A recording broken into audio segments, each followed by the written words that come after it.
Hello, this is Pixie Love, and you're listening to She Likes It Deep podcast, episode 4. Oh my gosh, this episode is, challenging ones, bringing up all kinds of feelings. But my highest calling is to share. And what I've learned from my experience is when things keep looping back into your reality to be seen in different ways, then there's a reason for that. The reason is because you have something to share that is valuable, which can help other people, which can help yourself.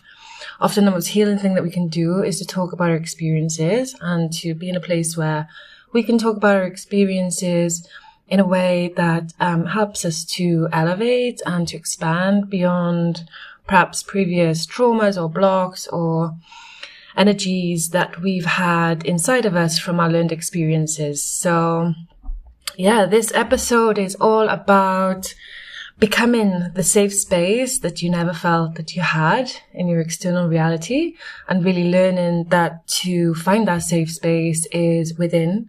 And then to reflect that safe space within your external reality is to have the courage to know what is okay for you and to be able to speak that into your reality, into your connections, in areas of your life where you feel like, things are not completely in integrity, or to also have the capacity to self-reflect and to understand where you have contributed to the situation by not being empowered in your choices, in your voice, in your expression. And none of this is to bypass the inexcusable behaviors that we sometimes experience through deceit and manipulation. None of that is okay. But what I have focused my energy on over the years, having experienced a lot of situations that made me feel extremely unsafe, is how can I use this experience to grow and to not fall into a victim mentality. Yeah, there are things that have happened that I wish hadn't, and that have really they've really challenged my capacity to trust human beings. But when I then self-reflected, actually I learned that when we can trust ourselves to always show up in a way that creates a feeling of safety within our internal fields, then the universe has no choice but to reflect that into your external reality. And that is how we create safe spaces. So that is what this episode is all about. It feels like a very sensitive topic to talk about, to share my experiences and reflections on. But like I said at the start, I know that there is a reason that I've had so many experiences that have given me the opportunity to grow and to become really, really empowered in my voice, in my boundaries, in acting on the things that I could see, but at some point maybe I didn't have the courage or the capacity to confront because of my circumstances and being in a vulnerable situation, which for me has always been the case. These situations arise when you are in your most vulnerable state. Okay, so, welcome. Pretty intense introduction. It's true to say. So I went through this spiritual phase of love and light and unity 100%, okay? And to honor everyone's expressions. That does not mean that we are living currently in a reality where everyone's consciousness is at the same level, or where everyone is acting from the same level of integrity, or that everyone has good intentions for you. that is something valuable that I've learned. Not everyone has good intentions for you. That is okay. What is really important to do is to get to a point where you value yourself enough and you can be discerning enough within connections to know when the situation does not deserve your presence, or when the person is not aligned to share with, or the opportunity is not fully in alignment. Maybe it's almost in alignment. Maybe it looks like something that is in alignment, but actually when you do a little bit more digging, it reveals itself very quickly. And actually the digging process doesn't need to be that complex. Usually in my case, asking 1 or 2 questions, very simple questions, quickly gets me to the point where I can see fully the energy that is being presented and what the underlying essence of the opportunity and what it is laced in. So yes, wow, this is like a full circle thing. So this is really shining a light on how we as humans, and specifically I'm talking now as being a woman here and my experiences, because I'm a woman and I can only speak from that perspective right now. But this is not about man or woman situation. This is just about my experiences and how I have perceived the world of, specifically in my case, of course, modeling, co-creation. Actually, it doesn't even always need to be co-creation. Co-creation in terms of connection and co-creation within a space doesn't have to necessarily be an art project or something. It's really just about having these filters and practicing discernment and being honest truly with the feelings that come up when you start to explore new connections. And in my case, this is an old pattern now that I'm bringing up, but where I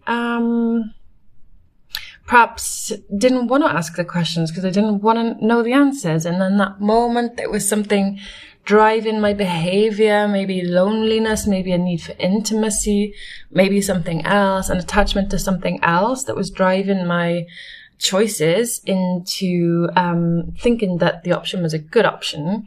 When you actually unpack all of that stuff and self-reflect on why you said yes. So in many cases, we can get quickly to the point where we can eliminate those situations happening from our life anymore because we've learned what it feels like to be in alignment with a frequency that is truly full of yumminess. And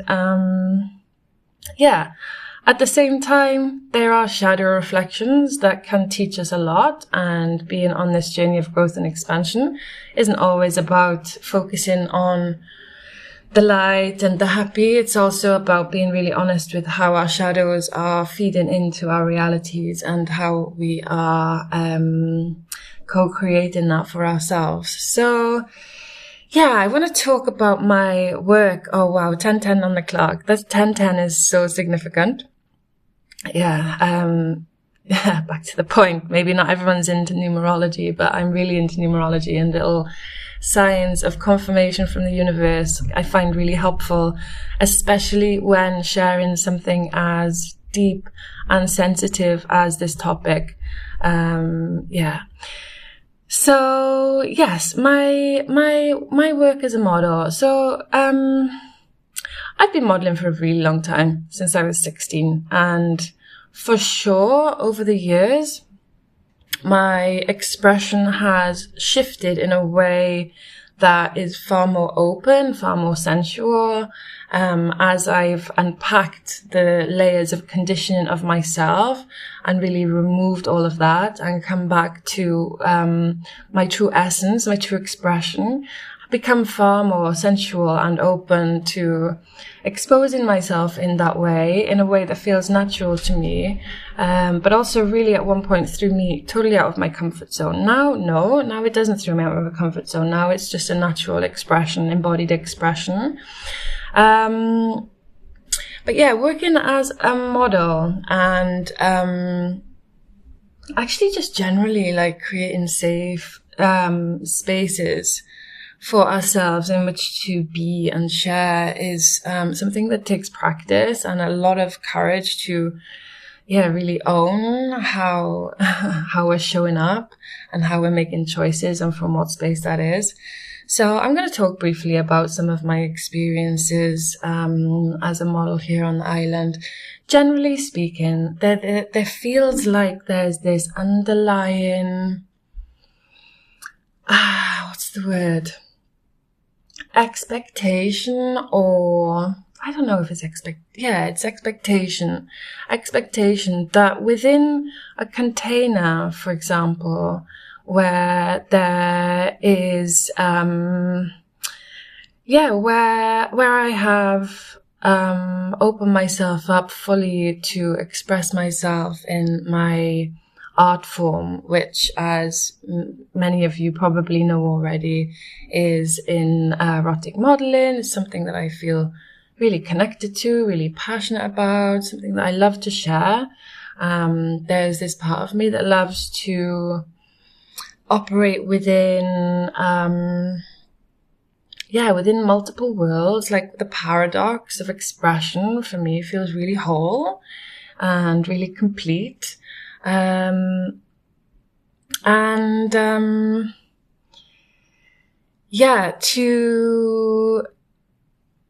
haven't always felt safe enough to fully open up within these environments. And I know that the reason for that is because that I could feel something underlying in the field that wasn't transparent to me, or hadn't been made transparent to me. Now, I am super psychic. I pick up on every little intricacy of energy, every little shift, things that aren't unsaid. I feel it. I hear it in the field. I pick it up, but not everyone's that way. And so, I mean, I feel like actually people sense more than they allow themselves to,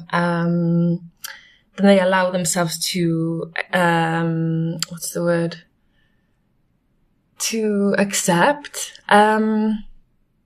But the truth is, our body always tells us, and the more connected we are to our bodies, the easier it is for us to hear and to pick up on the signals when something is not right, when something shouts red flag. Like sometimes red flags can feel like excitement or, excitement. And excitement is an interesting emotion. It's nice to feel, but it's important to know when it's coming from a regulated place and when it's not. I want to talk about a specific situation this year that I had, which left me feeling really sad, actually, because I felt like I wanted to open up to co-creation, working with new people. I also felt in this particular instance that I wanted to be trusting, that I wanted to trust that the person's integrity was in place, and that I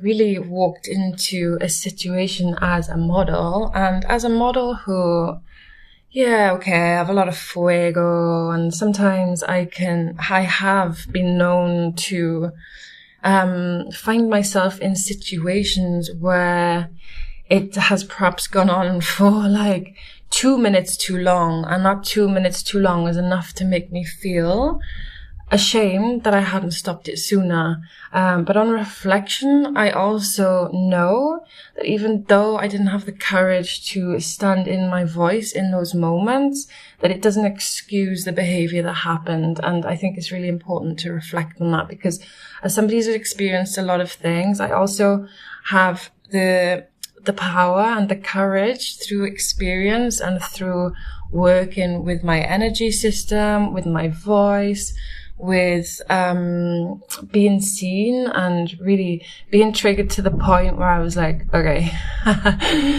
okay, this is loud. This is really fucking loud. I need to listen to this, and I need to understand what's going on here.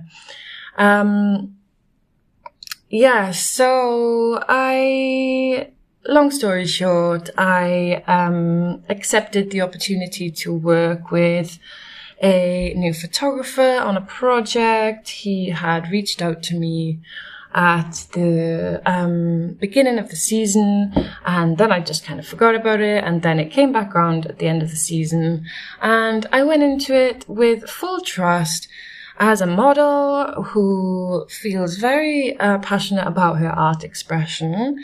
And I was, I definitely experienced some feelings of red flags beforehand, but I was also in that moment in a vulnerable situation and living in an environment that was really, that felt very unstable, and that was really testing my feelings of safety within my environment. And so those vulnerable moments, you're not completely regulated, which is why you're having the experiences. And things aren't always clear from those spaces. So unfortunately to say, the predators prey on those things. And in my case, that had been a lot of what had happened. My throat chakra was not open to the extent in which it created a safe space for myself. I felt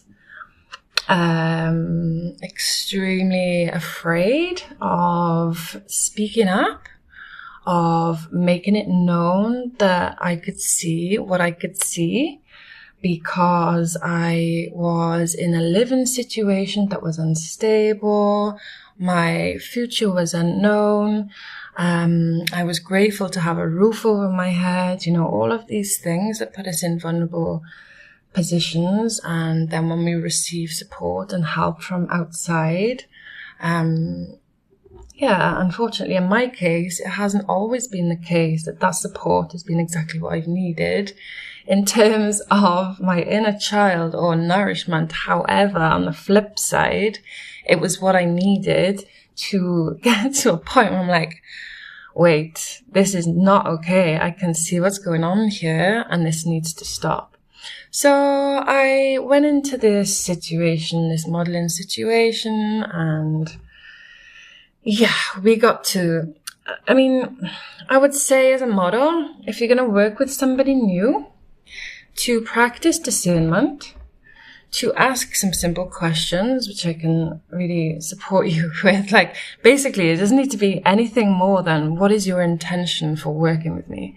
That question alone can reveal everything you need to know. And if you have the courage to listen to that, and have the courage to detach from an opportunity that you thought may have been a good opportunity, then, these are the choices that make you feel really, really safe. And, we always need to be discerning. But as a model, I would say to have really, and you don't have to be an erotic model for this. This is true for any kind of modeling where, what I've seen is, I feel like there are many photographers who just have a passion for photography and for beauty too, and that's okay. For beautiful women, for sensuality, for sexuality, is totally okay. When there's an underlying desire or fantasy to connect with the woman that you are photographing or videoing or working with, that is when the unsafety comes in for me, because, it feels like manipulation. It feels like you have been led into a situation that you perhaps didn't know was the case. And that was true for me. So I walked into this, photo shoot, completely blind and completely trusting and open. And on reflection, I remembered that I hadn't been quite as tight on my due diligence as I had anticipated that I would be. For some reason, I really trusted this person. I saw his work. I thought it was really cool. I wanted to be a part of it. And I remembered then after the situation that I had told myself that when I was going to co-create with a new person, I would first ask questions and second, meet them for coffee beforehand, before I allowed myself to get into a space that was totally exposed, totally vulnerable, totally open. I would do a little bit more due diligence to just make sure that I was entering into an exchange that felt clean, that was expansive, that was going to contribute to my expression and to not create a process in which I had to heal from and, experience more trauma and also experience really this, my trust feeling like it had been trampled all over once again. Again, bringing it back to self, trust in self. So if those measures are in place in doing my due diligence really beforehand, then I would have trusted myself to step into that situation and possibly I probably wouldn't have done the photo shoot actually. Although it's true to say, people can be deceiving, so don't punish yourself, and I'm not punishing myself for not making the right decisions. But what I've learned over the years is that if I can make it about myself, then it takes the power back from the other person, and it really eliminates the energy from my field. And it gets me to a place where I can share this from a place of wisdom, where I'm not sad about it anymore. I don't feel like I'm carrying trauma. Yes, it has absolutely taken a toll on my trust in other humans, not even just people I'm working with, just generally, some of the closest people in my life. Trust is something that I'm really working on with other people, with other connections, because some of my experiences. But like I said, we can eliminate those situations for ourselves when we learn what is happening. The coffee thing. The next thing is, in most cases, I live on a small island, and a lot of people like to work in these beautiful beaches, beautiful places, gorgeous landscapes. But when you find yourself on a beach with nobody else around, with somebody you've never met before, suddenly you're naked because you're a nude model, this is your art form. And then you're in a situation that's like, okay, this is not exactly what I felt, but in those moments, maybe because of your experiences, the experience triggers your nervous system and puts you into freeze mode, shut down. You feel paralyzed. You just go into autopilot. You're just trying to survive in that moment, right? This is what's happened for me, because I've judged myself for allowing the situation to progress further than on reflection afterwards I wanted it to. Why? And then coming away feeling very confused, like what happened, and really having a lot of compassion for myself that I allowed things to happen, but also reflecting on why, like our nervous systems are so sensitive. And as a woman, I've experienced many times when traumatic things have happened, total system shutdown. It's like, I don't know what to do. I'm in survival mode, I'm just like, okay, just get through this. So, almost playing along with the situation and coming away and like, whoa, that shouldn't have happened, What I would say, if you're working with somebody new, even if you've had a coffee with them, and maybe if you're not fully feeling confident in your capacity to express or have courage to express boundaries or whatever, hold space, then take somebody with you. You don't have to go to the photo shoot alone. You can take a friend, female, male, whatever, it doesn't matter. Just having another person there changes the whole dynamic of the situation. So in this, back to the photo shoot, because blah, blah, blah, blah. So specifically in this photo shoot, we turned up to this small cove beach, and it was a nude shoot, within 5 minutes of the shoot starting, the guy taking photos wanted me to take photos of him. He had his jeans undone. Suddenly his hard cock is approaching, is peering. Excuse the boldness of what I'm saying here, but it's the fucking truth. Suddenly his hard cock is outside of his jeans, and I'm like, what the fuck's going on here? Like, alrighty then. I'm like, okay, and for me that's really not attractive. Like, Jesus, control yourself. Like, I just took my clothes off, we're doing a photo shoot here, you know.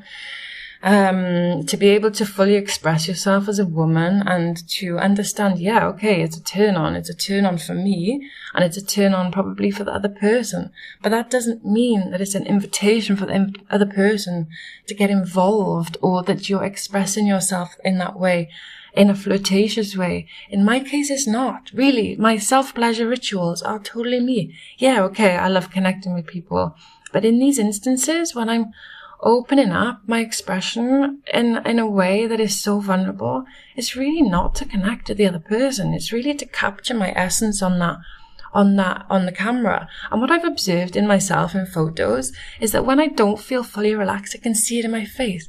And the photographer usually says, oh, just relax. Why is your face not relaxed? Because I don't fucking feel relaxed with you, buddy. I don't feel safe. And it's showing in my face. It's like, wow.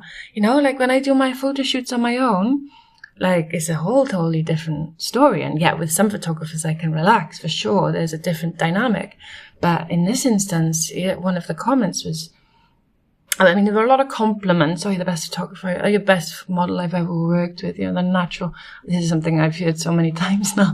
It's just like, well, boring. Trying to seduce me. Like, seduction is an art form that I like to play with, but not in a manipulative way, in a transparent way. You know, I like to tease, but not in a way that I'm trying to get something or to deceive somebody into a situation that feels beneficial for me, but that they know nothing about. So the next part of the photo shoot was that I fell down the mountain, hurt my knee, ripped my favorite trousers. Like, can you hear the red flags happening? And my angels are like, no, stop. But I don't stop, because at this point, I'm really dysregulated. I'm smoking a lot of weed. I'm probably not in an emotionally stable place. And, it's showing up in my external reality. So, yeah. Basically, there was far more than after that story, after that situation where I fell down. The photo shoot was beautiful, but it ended very quickly. We didn't take a lot of photos. Suddenly he just wanted to chill and connect, and I could feel those seduction eyes starting on me. And I feel, like I said, I've had to forgive myself for allowing the rest of that experience to unfold. But I did, and it's okay. And what I've learned from it is so valuable. And I'm so grateful that I can share it with people, to be like, okay, I know it wasn't okay what happened, but this is how we can create a safe space within ourselves and within the world, and for women and for men. It doesn't even have to just be women. Like, you know, like it's an energy. It's not specifically to a gender. This is just an energy of deceit, of trying to get something that you want, of creating a situation that you're not transparent to the other person what you want, and you just, you have this vision and you want this person this vision, and so you get them there by offering an opportunity, but it isn't exactly what you're offering.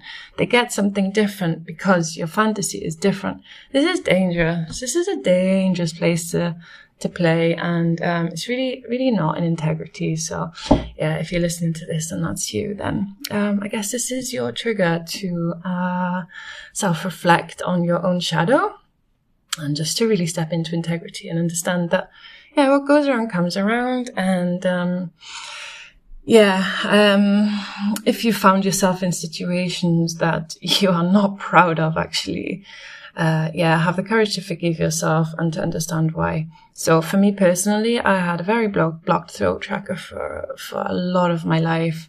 I spoke up. I have always been able to speak up in certain situations, but there were some situations that I felt more powerless in, and it's really taken some time to express. And also, since being single, since not having that kind of masculine protection or support in my life. You just have to learn this whole new way, especially dancing within the sex industry and being a model. And, you know, like you just have to like, okay, I just really need to protect myself. Unfortunately, we are in a world right now where self-protection is really, really important. And I wish that wasn't the case. I pray and I feel and see a world where there is peace and harmony and love and joy for everyone, and everyone acts in integrity, but also living in a reality where there are a lot of traumas, a lot of shadows, a lot of unconscious and conscious behaviors. Those are the awful ones, the conscious ones, where people know that they're being malicious and they do it for their own benefit. That's awful. It's not nice to receive. So I'm sorry if you've ever received anything like that. And this podcast is created to empower you, not to make you feel like you did something wrong or you didn't ask the right questions. But this is about making it about us, how we're going to be accountable, how we can take that power back, how we can step into our truth and feel safe within every interaction. Wow, this is really deep. So thank you for listening. I appreciate that this, is going really, really deep on a lot of topics that, are probably very sensitive and, they will trigger a lot in other people. So after the photo shoot, I then ended up in another situation with this person, which I instantly, when I was in this environment, was like, what the fuck am I doing here? And why am I making these choices? And the why was that I had been promised, this is sad. I had been promised cuddles and a joint and chilling with music. Did I believe that was really what the offer was? Probably no, but I wanted to, because that's what I really wanted. It wasn't. I guess as soon as I got to this place, I was like, oh my God, I really want to leave. My nervous system went into shock. It was awful. It was really, really awful. But yeah, I made the choices. I made the choices from a space of desperation, I guess. That's so sad. That's so sad. Do you know how much compassion it takes to be like, oh my God, what? Like, I'm sorry that you were so desperate. I'm sorry that you made those decisions, you know? I'm sorry that you were so unhappy that you allowed yourself to be in situations that felt so unsafe for you, you know? I'm so sorry for that. So I came back to my safe space and I spoke to